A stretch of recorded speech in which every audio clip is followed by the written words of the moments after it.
Pinoy na ang 6'11 center. Umayaw na ang gilas kay Benny Boatwright. Tara kwentuhan.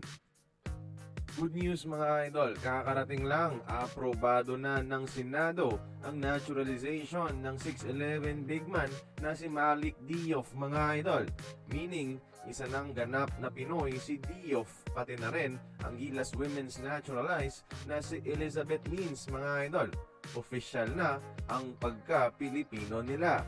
Ginawang naturalize si Diouf para sa 3x3 mga idol. Pero pwede pa rin siya isama sa pool ng Gilas Men's natin sa 5v5.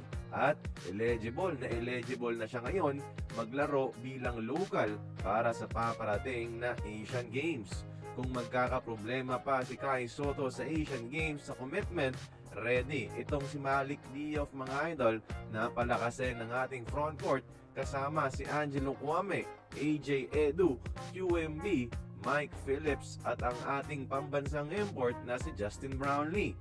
I-congratulate natin sa comment section mga idol si Malik Diouf at Elizabeth Means, ang mga bago nating kababayan. At nauna pa nga sila mga idol maging Pinoy kesa sa matagal ng planong inaturalize ng SBP na si Benny Boatwright mga idol. Si Benny Boatwright kasi ay busy pa ngayon sa KBL season sa Korea kaya hindi nakapag-attend sa Senate hearing mga idol.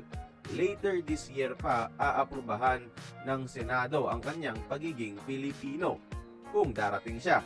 So may oras pa ang SBP mga idol no na umayaw kay Boatwright, especially humina na ang laruan niya ngayon at hindi na kagaya ng dati kung saan halino talaga siya para sa SBP. Pero sige, let's give him a chance mga idol. Pero eto may oras pa para maghanap ng susunod na tagapagmana ng corona ni Justin Brownlee ang SBP para sa Gilas no.